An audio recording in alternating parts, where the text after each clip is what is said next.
It's Monday. It's morning.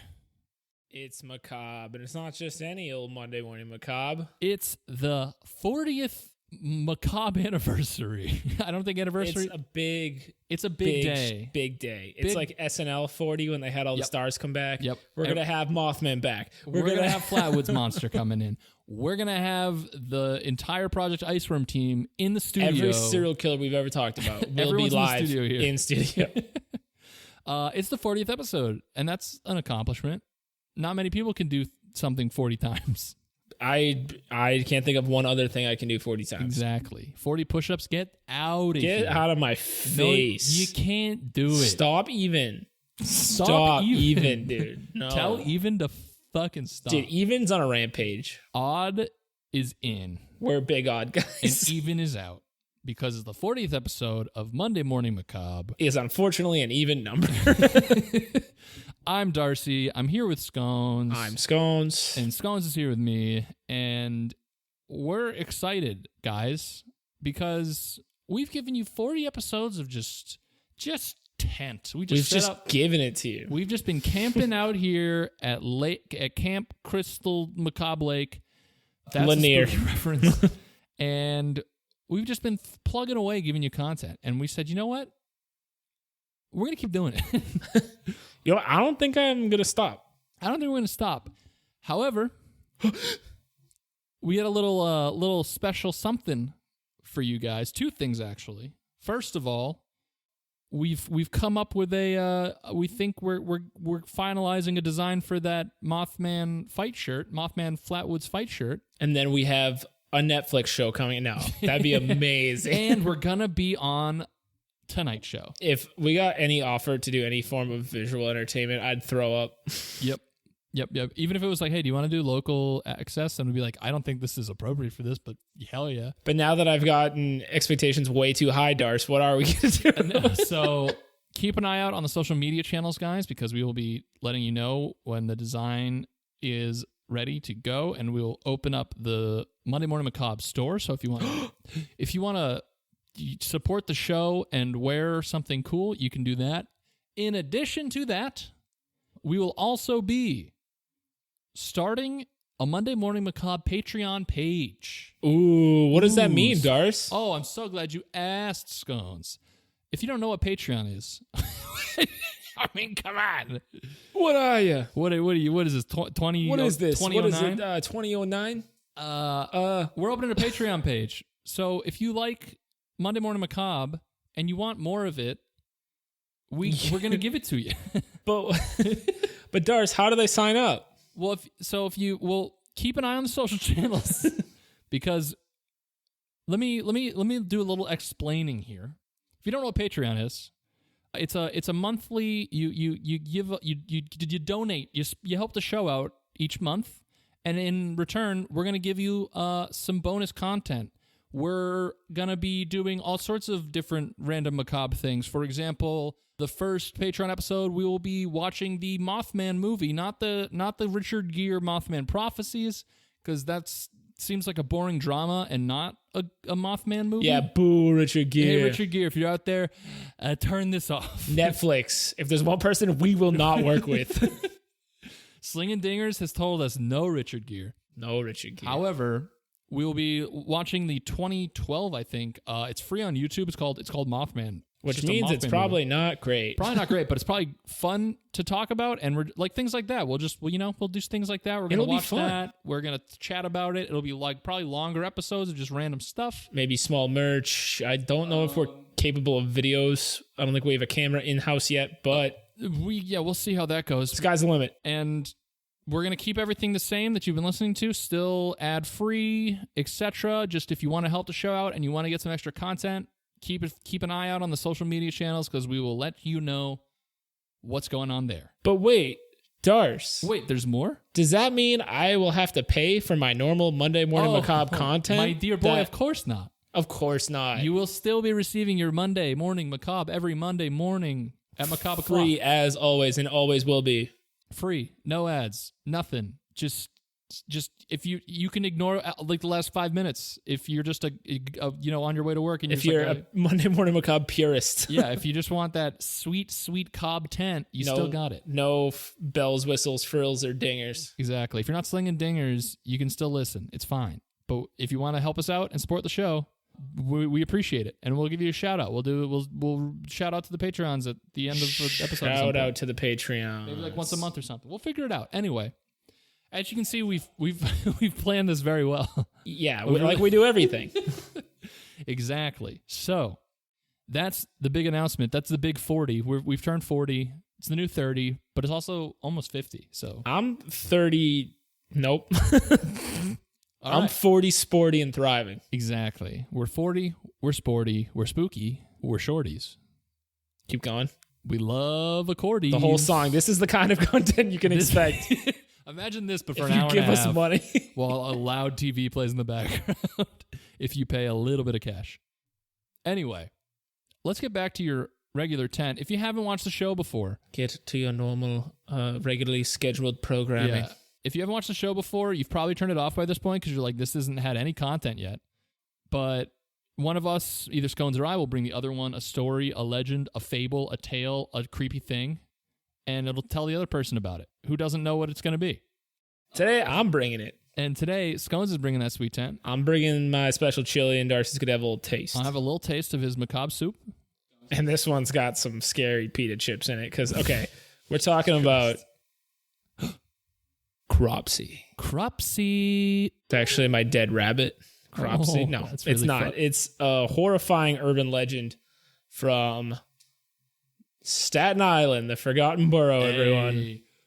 Band, do your fucking job. Band, I swear to fucking God if you're not playing that music in 3 seconds. 2, 1.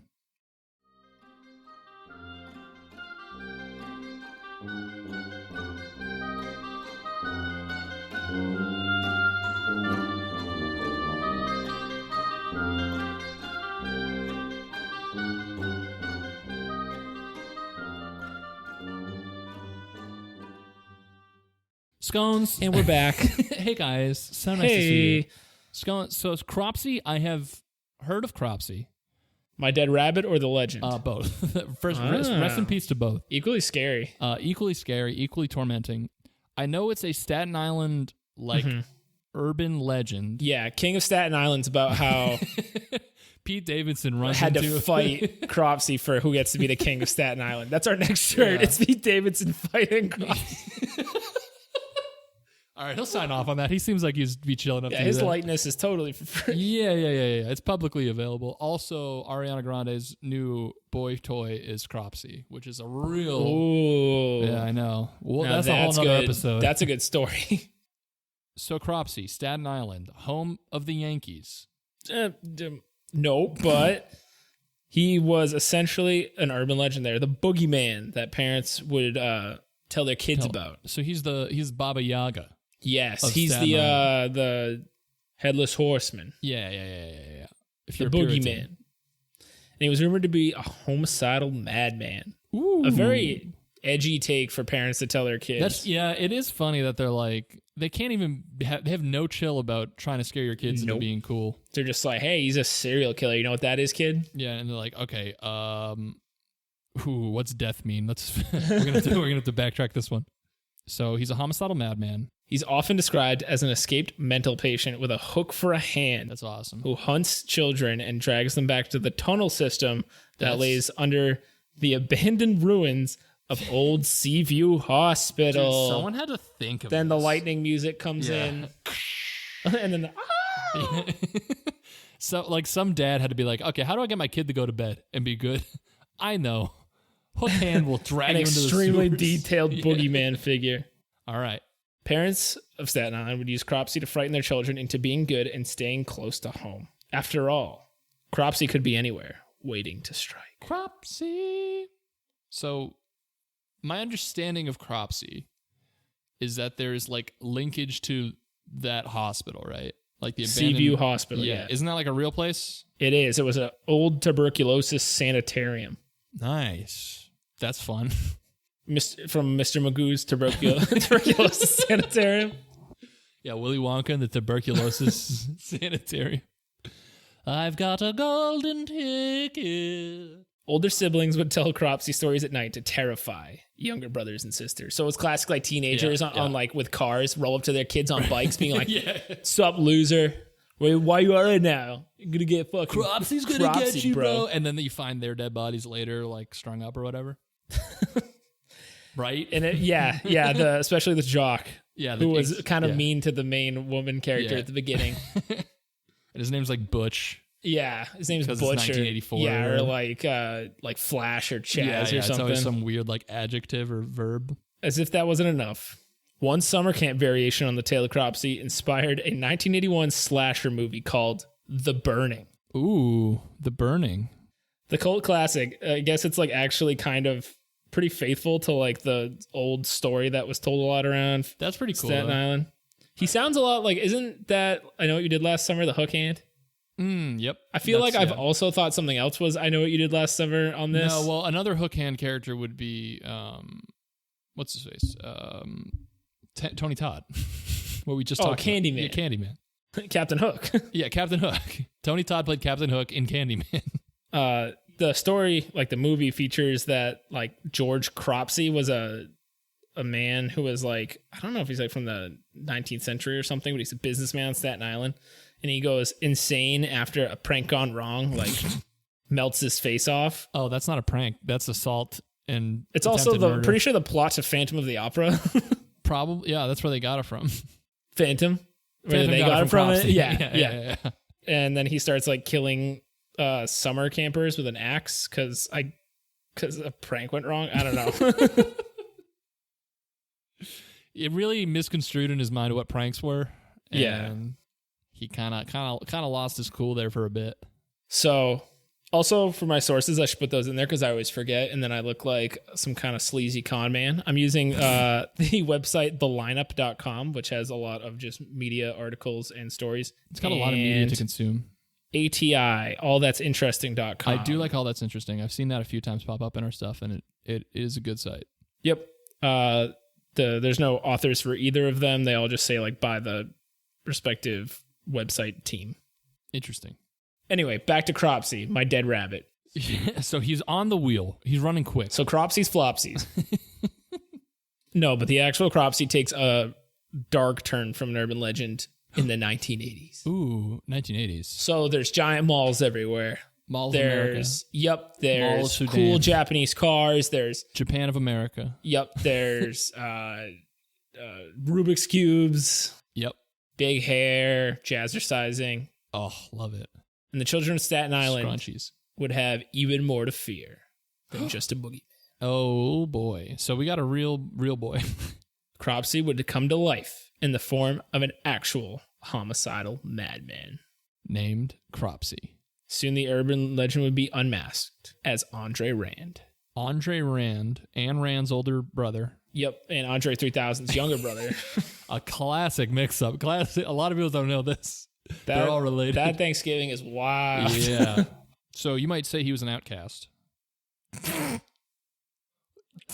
Don't say anything. Let that one simmer. Rand worked as a janitor at the Willowbrook State School on Staten Island. So the Willowbrook State School was, by all means, an absolute shithole. And a real pile of garbage. The institution, which was built as a respite for children with intellectual disabilities, which, as we all know, this how this goes in the 20th century. This is not going to go well. Revealed to be a living hell in the 1970s. And authorities, I guess, couldn't close the school or wouldn't close the school until 1987. Big yikes. It's one of the deals where it's like, hey, we're torturing children and calling it medicine or something like that. I feel like even worse, it's just flat out torturing. The children there had been subject to rampant sexual abuse and corporal punishment, with severe overcrowding leading to unsanitary conditions. How the fuck? Like, isn't there some kind of inspection committee or something to ensure that these hospitals are not? Because it happens so often. I don't know. Probably money, grease, and wheels. New York was a shitty place in the 80s. That's true. Like, had one of the highest crime rates, a lot of corruption in the local government. Yeah, people probably just grease the wheels. That makes sense, I guess. I love it. I'm all for it. Love. I can't wait for this podcast just to turn into like lobotomies on like stream. Yeah, it's gonna be YouTube, and it's gonna be on big YouTube? letters. We give ourselves lobotomies. Laugh or you lose, lobotomy edition. Us and Jake Paul gives us lobotomies. Oh boy, can't wait. It was home to what had been called one of the most unethical medical experiments on children in the United States. Mm-hmm. In the name of hepatitis research, medical staff would intentionally inject healthy children with the hepatitis virus. So fucked up. Many of whom became, obviously, severely ill as a result. I don't even know why you add that sentence. Yeah, that's not necessary. I can imagine. I can use inference. It's not like a vaccine. They're just putting it in them, the actual disease. Yikes. Not great. The public was not aware of the conditions inside the school, given that many of the children inside had sadly been abandoned by their parents and the foster care system. How, man, as a father, all right?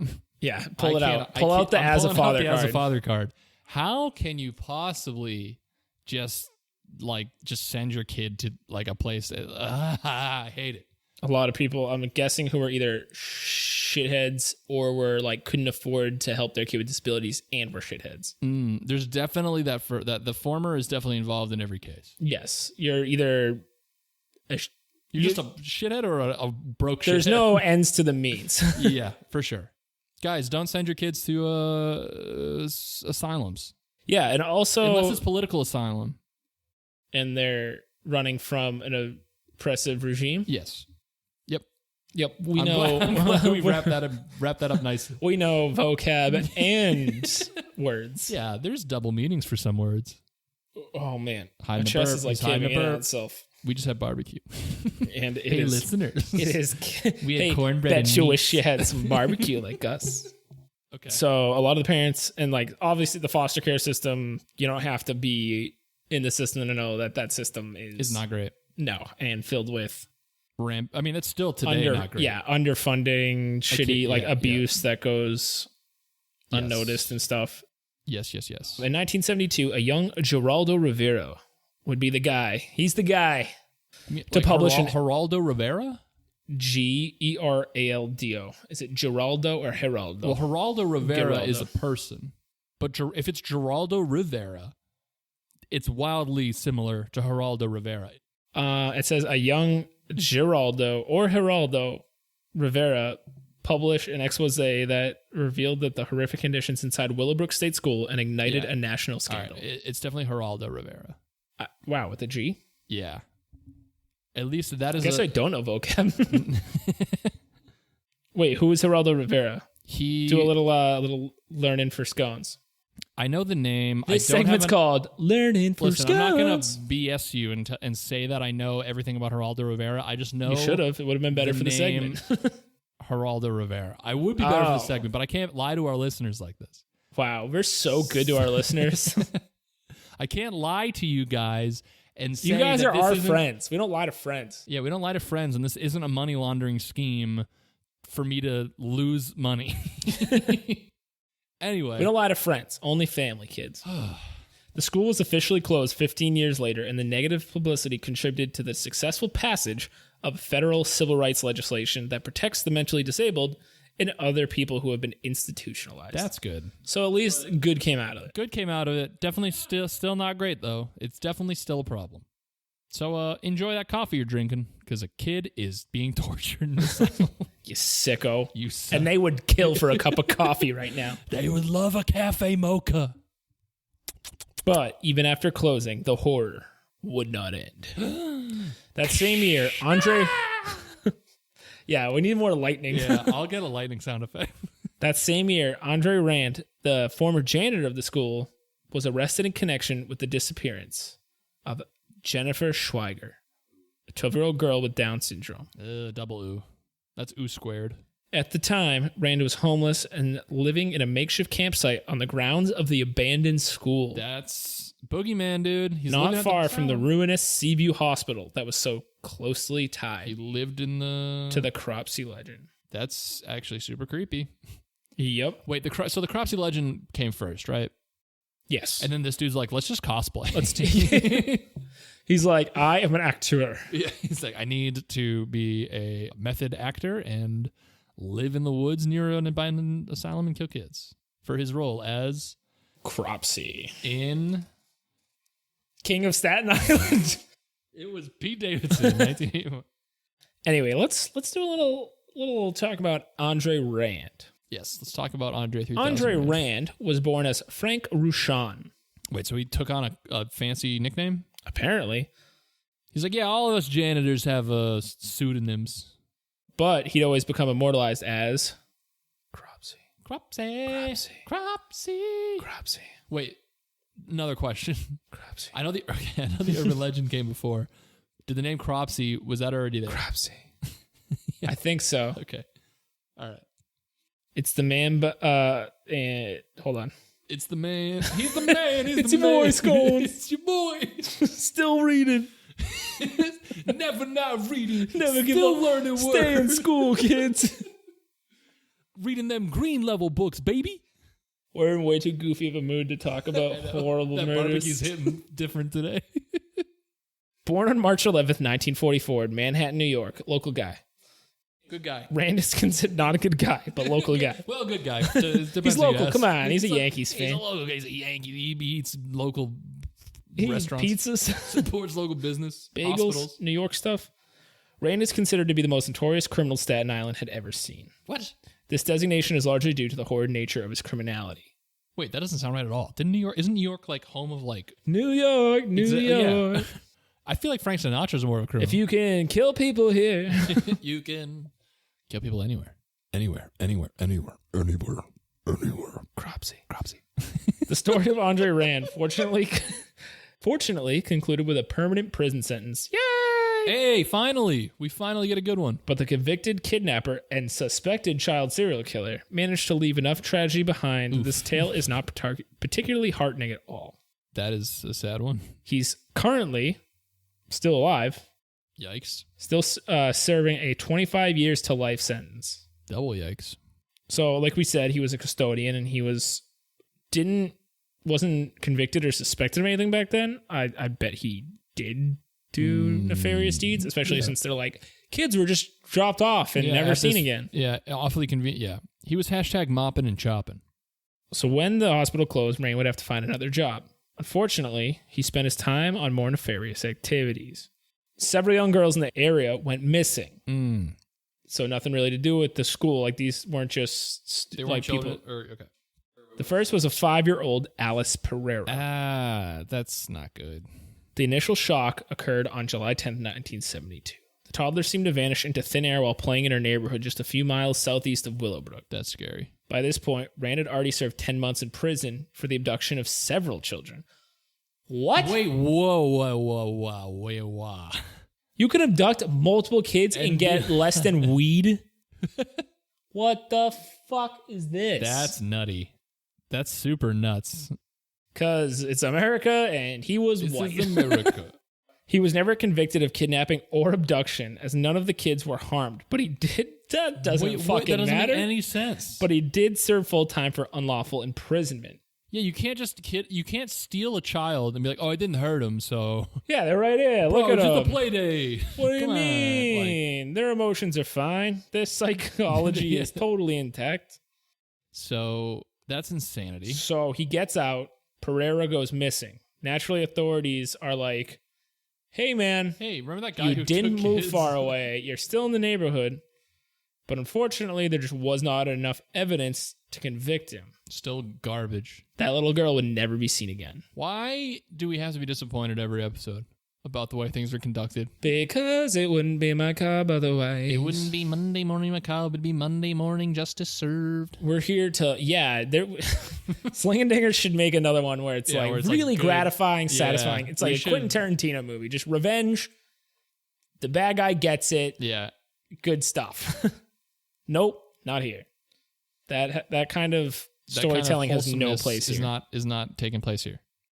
If you can even call what we do storytelling. On July 15th, 1981, 7-year-old Holly Ann Hughes would go missing. Her parents filed a missing persons report, while several witnesses claimed to have seen the girl with Rand shortly before her disappearance. It's a no good, very bad day. Why did nothing happen before she disappeared? Yeah, these are the questions that we have to ask ourselves every single day. How are they not making this guy wear a bracelet or something? Right. Or or just put him in jail more. Just jail him more. Just more jail, please. Just jail a bullet in his head. Jeez. It's Quentin Tarantino, baby. Mm-hmm. Once again, no actual evidence led to no actual arrest. Love it. Live, laugh, love. That's the police motto. 2 years later, Rand would become another suspect. Not that word means anything anymore. No, yeah, now he wasn't a suspect. He was caught doing these things a while back, and you guys were cool with it. An 11-year-old, I'm going to mess up this name, Tiahese Jackson. How do you spell Tiahese? Tiahease. Tiahese. Tiahese. Tiahese? Tiahese? I have no idea. Tiahese Jackson disappeared. In 1984, 21-year-old Hank Gafforio vanished as well. So now we got adults now. Going outside the MO. Yeah, MO's changing. We're thinking outside the box. These unnerving incidents left a town in terror. All the more so because nobody was apprehended and pointed out the cause of these events. Nobody could have thought, hey. So everyone's like, we know it's that guy. But. And he's just standing there in the corner looking at them like, prove it. That's insane. Only 3 years later would the police finally catch a break on this investigation. Jennifer Schweiger, the aforementioned 12-year-old girl born with Down syndrome, was reported missing on July 9th, 1987. The search for her, or her body, lasted 35 days and ended in trauma. According to the New York Times, Schweiger was found dead in a shallow grave on the former property of the Willowbrook State School. So I'm thinking this dude's like nuts. He used to work at a school for kids with disabilities. He kidnaps, kills a girl with a disability and buries it because he must be like, she belongs here, kind of like. So that's what I think his sick brain was going to. That's not your job to make that decision. No, and definitely not to kill people. When we dug it up and found a little foot there, said Bob Devine, a volunteer on the search committee for Schweiger, it's something that's going to stick with you for the rest of your life. Yikes. So they found her foot first. That's a big yikes. Rand had already been arrested in connection with Schweiger's kidnapping before the girl's corpse was discovered. He was caught lying to reporters, claiming he had never met the girl, which contradicted the statements by numerous witnesses, and changed his entire story once his defense lawyer heard about these individual accounts. Dude, it must be... Okay, I know lawyers get a lot of shit for being lawyers. But, like, they have to exist? Yeah, can you imagine having to be the lawyer for one of these? Like, that's... And apparently being a damn good one for this guy. No, yeah, well... That's the fucked up part. Yeah, that's another thing. It's like, if you know, like, it's pretty obvious, but you can convince enough people that it's not, like, how do you I would assume sleep? To lawyers, I've never had to use a lawyer. Blessed. I've never had to use a lawyer. Humble brag. No, I just use my fist. No. I got 2 lawyers right here. Attorney at law. No, but like, do they ask, like, did you do it? Or are they just like, don't tell me if you did it or not. I'm just here to say that you did. I think they say, like, don't tell me because they probably have some kind of legal... Especially, I think, especially if the person pleads not like, guilty. I think, like, they can't tell the lawyer, like, I did it and still plead not guilty. That's the way I'd love it to go. Yeah, I have to assume there's some form of, like with doctor-patient confidentiality, like, if you say something criminal, they have to report it. I would assume it's the same deal. Yeah. But we hope. But again, we're like, so if anyone's a lawyer or like has a lawyer relative or something, and or uses lawyers or committed a crime, and told the lawyer and they like arrested you, that would be the best source. We're gonna have like a voicemail, like, you have one call from Staten Island, from Rikers Island. Just the sound and we're like, oh no, oh boy, this is going behind the Patreon paywall. Oh, boy. All right. So, yeah, go on. Finally, Andre Rand goes to prison. That sounds like a children's book. Andre Rand goes to prison. By the Monday Morning Macabre book. Imagine if we made a kid's book, but it was really dark and macabre. That's kind of like what, if anyone knows the... Like Cyanide and Happiness type shit? No. My wife had a book that she, like, grew up loving. Sick brag, dude. I know. I have a literate wife. The American dream. The absolute American dream. It's called like Dr. Spooky's like Oopsie Whoopsies or something. Like, I don't know. It's like it's an alphabet book. Jeffy like, Eppy have an Oopsie Whoopsie. That seems like the kind of book that would be on like that desk at like Newberry Comics or like Hot Topic. It has, and it'd probably sell well. It'll be like A is for Andy who fell down the stairs. B is for Brittany who fell down the stairs. They all fall down the stairs. We need to write this. It's already a thing. This is a no. We need to write a Monday Morning Macabre version with 40 pages. Ooh, ooh. Wing wang. What a big bang. We could be published authors. We could. The listeners are like, hey, remember that Cropsey story you guys were talking about? Oh, sorry. Andre Rand finally goes to prison. Dude, this barbecue truly is hitting different right now. We are I'm lost in the sauce. We are lost in the sauce. This is gonna be a quality episode coming at you guys. So sweaty from the barbecue. It's got the meat sweats going. So anyway, Andre Rand, finally, this asshole goes to prison. Good. When Schweiger's body is found, Rand was charged with her murder in addition to kidnapping. While the jury couldn't come to verdict on the murder charge, why? Fuck that. What kind of this is why I'm so glad. What kind of dumb? That's why I'm glad that DNA is so extensively We've really got used. a good way to. We're in the things. golden age of ending serial killers. Yep. I mean, just look at the Night Stalker, or the Golden State Killer. State Killer, not Night Stalker. Excuse me. Or wasn't he the original Night Stalker? I forget. I thought the Night Stalker was the guy who lived in the hotel that we talked about. Yeah. Well, there's two. There's Night Stalker. And they definitely know who the Night Stalker is because in that you told me his Ramirez. name. Yes. Yeah, I know, but I think the original Night Stalker was the Golden State Killer, and it was interchangeable. I think I can't remember. Then the other one got the rights to the name? What? Well, he was bought out by a parent company. It was a whole thing. Viacom came in. It's kind of like Michael Keaton was Batman, then George Clooney was Batman. Gotten so off topic because of this meat. It's brutal. People who come here for the macabre stuff, I'm sorry. So basically, they couldn't find any hard evidence, so they're like, "Oh shit, we can't charge him with murder," which is stupid because he definitely did it. He would be found guilty of her kidnapping. Great, but he wasn't even found guilty of her kidnapping until 2004. Whoa! 2 decades after she went missing. You're telling me you could have played Madden by the time he was in jail? Yeah, like a lot of Madden. Dude, he literally could have kidnapped her with a Commodore. And then went to jail with GameCube. That's so crazy. And such a good analogy. It's horrible. It's so bad. It's so bad. So yeah, this asshole was free for 2 decades. That's so nuts. And then since there's no statute of limitations in New York for first-degree kidnapping, it was possible to charge and convict Rand of the crime. How can you not think you were like... If you are so depraved and insane that you're like kidnapping and murdering children and then you just get off scot-free, like how can you not just be like, oh, I'm just like I can do this enigma who can do this whenever. Yeah, like, he probably thought he was Cropsey. He's like, I'm a ghost person. Right. Boogeyman who can go through walls and evade and play police. Star Fox on the GameCube. Yeah. He was given an additional 25 years to life sentence on top of the one he is already serving. All in all, the Staten Island boogeyman sits behind bars to this day for the kidnapping of Holly Ann Hughes and Jennifer Schweiger. Oh, so they got him for Holly Ann Hughes as well. He's still alive, yeah? Do you know his age? He is, and he's not eligible for parole until 2037. Still seems wrong to me that he can just... You're telling me he can get like an Xbox 480 or whatever the next one is in like 10 years? Yeah, he'll be 93. Okay. Well, that's... If I know prison, he probably is not going to make it that long. Yeah. Especially for kids.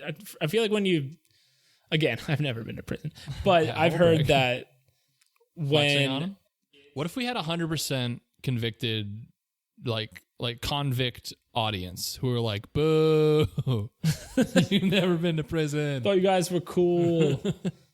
No, but I'm pretty sure people who like go to prison and have any kind of crime associated with children, like they usually get some prison justice happens. Although I'm getting a prison tat of Monday Morning Macabre if I do go to prison. And they'll be like, right, you're that Darcy? And I'm like, I know. You're royalty. They're like, wow, you're royalty to 50 to 100 people a week. According to Staten Island Live, Rand sent numerous letters to the Advance while behind bars. I don't know what the Advance is. I'm assuming it's an article, a journal? Sounds like it.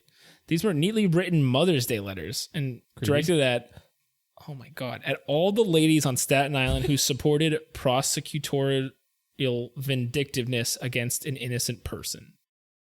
So he literally was like, I didn't do it. And this one's to all the moms who didn't think I did it. Hey, ladies. Yeah. And everyone's like, that does not make us feel like you're not a sicko. You're not helping your case. He said, should I become a millionaire? That is its choice. It's something you choose every day to not. If this asshole becomes a millionaire while in prison after all this, I'm going to off myself. Yeah. So anyway, basically, old what's his name is writing creepy letters to moms on Staten Island, being like, "Hey, I'm innocent, and you moms know it," and they're all like, "Weird move, dude." Yeah. And he wrote another letter that said, "Should I become a millionaire? It would be my true nature to grant all of you with each an envelope full of seeds to plant and cultivate a rose bush that produces roses every season as a token of my heartfelt forgiveness." Jenny, you can come in. Rather than bouquets of rosebuds, which blossom and shortly die out. What does that mean? It means he's going to get him a plant instead of bouquets because it's the gift that keeps on giving. It's like teach a man to fish? Yeah, except by a serial killer. Human being who with a hook hand? Yeah. Appealing to a weird audience. Yeah, I don't know what his play here is. His latest writings came nearly a decade after his last correspondence with the paper. So it was a paper. Okay. In November 2001, he sent them a batch of mail, some of which dated back to 1994. These were just as precisely written. So this is before he went to jail. Wild. They were just as precisely written and drafted so neatly that it seemed like a ruler had lent him a hand.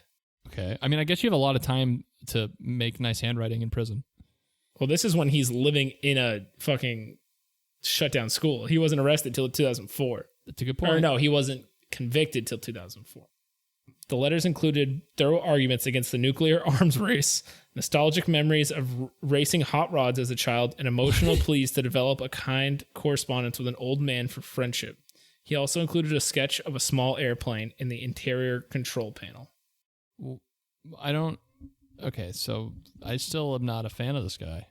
He has not won me over in any way. Nope, and he's rotting away in jail. The thing is, it would be really sad if an innocent man got this pinned on him. Yep. But he was previously convicted. Yeah, I don't feel regard bad for this guy. of the previous kidnappings. So either way, if you kidnap 3 kids and you're only get 10 years for it, the rest is karma down the road. Yeah. After that, you're on borrowed time, dude. Yeah, you lost your chance to be a nice, cool dude. So that is the story, and he's still in there to this day. So that's it's old Cropster. Another story of a cool dude doing cool dude stuff. I don't like this guy. I don't think I like this guy. And I don't think I should be allowed to eat barbecue anymore. Dude, truly a barbecue episode. Hey, if you like what you're hearing, which and we know you do, is a very specific niche audience, I'm sure. Tell a friend and follow us on Twitter, MMMacabrePod, Instagram, Monday Morning Macabre, and check us out on Facebook. And keep a lookout on those channels because our Patreon will be coming at you soon. Keep an eye out for the t-shirts design. T-shirts. T-shirt design. Watch out. Look out, cornbread. And have a good Monday. Have a good Monday. Bye. Boy.